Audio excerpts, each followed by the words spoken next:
ನಮಸ್ತೆ ಎಲ್ರಿಗೂ ಕನ್ನಡ ಮೇಷ್ಟ್ರು ಯೂಟ್ಯೂಬ್ ಚಾನಲ್ಗೆ ಆತ್ಮೀಯವಾದ ಸ್ವಾಗತ. ಇವತ್ತು ನಾವು ಬಿಡದಿ ಹತ್ತತ್ರ ಇರುವಂತಹ ಜಾಲಿವುಡ್ ಅನ್ನುವಂತ ಅಡ್ವೆಂಚರರ್ ಪಾರ್ಕ್ಗೆ ನಮ್ಮ ಶಾಲೆಯ ಮಕ್ಕಳನ್ನ ಇಲ್ಲಿ ಕರ್ಕೊಂಡು ಬಂದಿದ್ದೇವೆ. ಸುಮಾರು ಬಹು ವಿಸ್ತಾರವಾಗಿರುವಂತಹ ಸಭಾಂಗಣ ಒಳಗೆ ಎಂಟರ್ ಆಗ್ತಿದ್ದಂಗೆ ನಮಗೆ ಕಾಣುತ್ತೆ.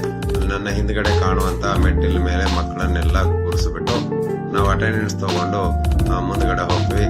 ಮಕ್ಕಳು ತುಂಬಾ ಖುಷಿಯಿಂದ ಇಲ್ಲಿಗೆ ಬಂದಿದ್ದಾರೆ, ಹೇಗೆಲ್ಲ ಎಂಜಾಯ್ ಮಾಡ್ತಾರೆ ಅಂತ ಹೇಳಿ ನಾನು ನಿಮ್ಗೆ ತೋರಿಸ್ತೀನಿ. ಮುಂಭಾಗದಲ್ಲಿ ಈ ತರ ಐ ಲವ್ ಜಾಲಿವುಡ್ ಅಂತ ಹೇಳಿ ತೋರಿಸುತ್ತೆ. ತುಂಬಾ ಸುಂದರವಾಗಿ ಆ ಕಟ್ಟಡ ನಮ್ಗೆ ಕಂಡು ಬರುತ್ತೆ. ಹೀಗೆ ಮುಂದ್ಗಡೆ ಬಂದಿರುವಂತ ಮಕ್ಕಳನ್ನ ಇಲ್ಲಿ ಕೂರಿಸ್ಬಿಟ್ಟು ನಮಗೆ ವೆಲ್ಕಮ್ ಡ್ಯಾನ್ಸ್ ಅನ್ನ ಮಾಡೋದ್ರ ಮೂಲಕ ನಮ್ಗೆ ಖುಷಿಪಡಿಸಿ ಮಕ್ಕಳನ್ನ ಖುಷಿಪಡಿಸಿ ಒಳಗಡೆ ಕರ್ಕೊಂಡು ಹೋಗ್ತಾರೆ. ನಾವು ಹೋಗಿದ್ದಾಗ ಸುಮಾರು ಒಂದು 5-6 ಸ್ಕೂಲ್ಗಳ ಮಕ್ಕಳು ಬಂದಿದ್ರು, ಹಾಗಾಗಿ ಸ್ವಲ್ಪ ರಶ್ ಕೂಡ ಇತ್ತು. ಹಾಗೆ ನಾವು ಕೂಡ ಹೋದ್ವಿ. ಒಳಗಡೆ ಎಂಟರ್ ಆಗ್ತಿದ್ದಂತೆ ಈ ತರ ಒಂದಿಷ್ಟು ಚಿತ್ರಗಳನ್ನ ನಾವು ಅಲ್ಲಿ ನೋಡಬಹುದು. ಪೇಂಟ್ ಮಾಡಿದರೆ ತುಂಬಾ ಹಾಲಿವುಡ್, ಬಾಲಿವುಡ್, ಕಾಲಿವುಡ್, ಸ್ಯಾಂಡಲ್ವುಡ್ ಹೀಗೆ ಬೇರೆ ಬೇರೆ ಹೀರೋಗಳಿರುವಂತ ಮತ್ತೆ ಹೀರೋಯಿನ್ಗಳಿರುವಂತಹ ಚಿತ್ರಗಳನ್ನೆಲ್ಲ ಅಲ್ಲಿ ಕೊಟ್ಟಿದ್ದಾರೆ.